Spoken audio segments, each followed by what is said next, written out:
Olá, que bom ter a companhia de todo mundo para mais uma análise. Hoje a gente vai mergulhar fundo num texto simplesmente fascinante do Marconi Farias, chamado Ser Mãe segundo o Coração de Deus. A gente vai redefinir a essência da maternidade pelas lentes de Cristo. É uma virada de chave gigantesca em relação àquilo que a gente costuma ver por aí. Vamos lá? Bom, para começar a entender tudo isso, olha que interessante essa passagem de Mateus 23:37. O próprio Messias usa uma linguagem extremamente materna. Ele diz: "Quantas vezes quis eu ajuntar teus filhos como a galinha junta aos seus pintinhos debaixo das asas?" Sabe, essa imagem é de uma força incrível. Mostra o próprio Cristo revelando seu amor protetor, aquele amor que se sacrifica, usando o instinto mais puro de uma mãe. Chegamos à primeira parte, a vocação divina, indo muito além da biologia. O autor propõe aqui uma mudança drástica de perspectiva. Normalmente a sociedade enxerga a maternidade apenas como uma função biológica, ou no máximo como um papel social. Mas o texto eleva isso para uma dimensão totalmente espiritual, uma verdadeira vocação sagrada. Desde a história de Eva, lá no Gênesis, ser mãe nunca foi só sobre a mecânica da biologia. Trata-se de participar do mistério da vida. É ser uma cooperadora ativa da graça divina. É muito maior. E como isso se encaixa no plano do Evangelho? Bom, a resposta está lá em João 10:10, quando Jesus diz: "Eu vim para que tenham vida e a tenham com abundância." Uma mãe, quando alinhada ao coração de Deus, não está ali só para alimentar o corpo físico da criança. O grande objetivo é apontar os filhos justamente para essa vida abundante que a gente só encontra em Cristo. É uma missão de formação espiritual diária. E isso ilustra de forma brilhante o que a gente vê na vida de grandes mães da Bíblia. Pensa na coragem de Joquebede, que arriscou tudo para preservar a vida de Moisés. Ou em Ana, que consagrou Samuel a Deus. Tem a Eunice, que passou aquela fé inabalável para o Timóteo. E claro, a própria Maria, que formou Jesus em humildade e obediência. Qual é o fio condutor maravilhoso entre todas elas? É que elas entenderam uma verdade inegociável. Os filhos pertencem antes de tudo a Deus. Vamos então para a segunda parte do nosso estudo. Jesus, a chave hermenêutica, o centro da revelação. Entrando no núcleo teológico dessa análise, o que significa esse termo acadêmico na prática? Chave hermenêutica é basicamente o princípio, a lente principal pela qual a gente lê e entende toda a Escritura. E aqui, essa lente é Jesus Cristo. O autor é muito feliz ao explicar que Cristo não é só um farol que ilumina o conceito de mãe. Na verdade, ele redefine totalmente o que é a maternidade. Ele é o molde perfeito. E aqui a gente chega num conceito profundíssimo que chega a arrepiar. A cruz como um ato maternal. Da mesma forma que uma mãe suporta a dor, o suor, as lágrimas de um parto para trazer vida a esse mundo, o sacrifício de Jesus tem essa mesma dimensão. Ele suporta a agonia do Calvário para dar à luz uma nova humanidade, para gerar filhos para Deus. O amor sacrificial de Cristo na cruz é, de fato, a imagem mais perfeita e mais alta do que significa o amor de mãe. Terceira parte, o útero e a misericórdia, a compaixão divina numa linguagem visceral.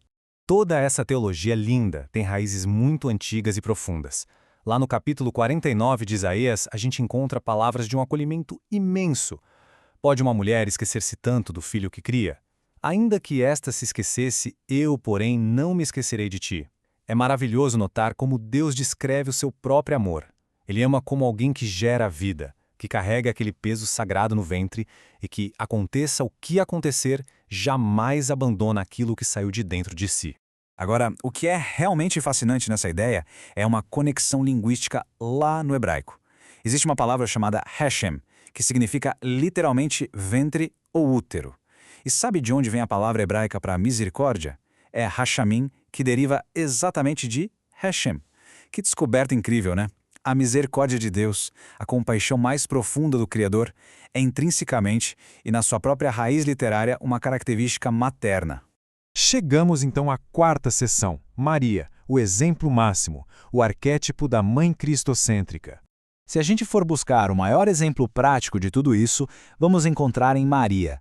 A resposta que ela dá ao anjo em Lucas 1:38 é um marco definitivo. Ela diz: "Eis aqui a serva do Senhor, cumpra-se em mim segundo a tua palavra." E com esse sim, com essa entrega absoluta, o útero de Maria não apenas gerou uma criança humana, ele se tornou a morada do Verbo, o altar da própria encarnação de Deus. Então, O ponto crucial da verdadeira maternidade bíblica é essa disponibilidade total para os propósitos de Deus. Pensa na trajetória de Maria. Ela sofreu de forma inominável aos pés da cruz, mas permaneceu ali, firme num silêncio cheio de fé. O que a gente aprende com isso? Que a fé materna é feita de uma confiança profunda, visceral, mesmo quando não se compreende completamente o processo da dor. Quinta e última sessão. Guardiães da esperança. A dor que anuncia o nascimento.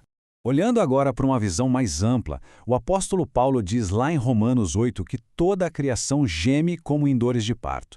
E o princípio libertador que o texto nos traz é que a dor não é o fim da linha, de jeito nenhum. A dor anuncia o nascimento. O coração de uma mãe tem essa capacidade divina de pegar o sofrimento e transformar em intercessão pura. Isso faz da maternidade um símbolo poderoso de esperança cristã. É a decisão de acreditar na vida incansavelmente, mesmo cercada pela dor. Para a gente amarrar todas essas ideias que percorremos juntos, dá para dizer com segurança que a maternidade é um reflexo vivo do Evangelho. Uma mãe cristocêntrica gera vida, transmite a fé, protege as promessas de Deus, ela ama de um jeito totalmente sacrificial, intercede com perseverança e conduz os filhos direto para a presença de Jesus. Ela é, no fim das contas, a sacerdotisa do próprio lar, uma verdadeira expressão viva da ternura de Deus caminhando na terra. E para encerrar a nossa análise, eu deixo esta reflexão no ar. Como o fato de enxergar a maternidade como um reflexo direto do Evangelho transforma o peso da jornada diária. A gente sabe que criar filhos é exaustivo, tem dias que parecem não ter fim e que muitas vezes passam despercebidos pela sociedade. Mas, com essa mudança de paradigma, a rotina cansativa ganha o status de um ministério sagrado. É de mudar a vida, não é mesmo? Fica o convite para refletir sobre isso. Muito obrigado pela companhia durante toda essa explicação e continuem sempre buscando fundamentos sólidos para nossa visão de mundo. Até a próxima!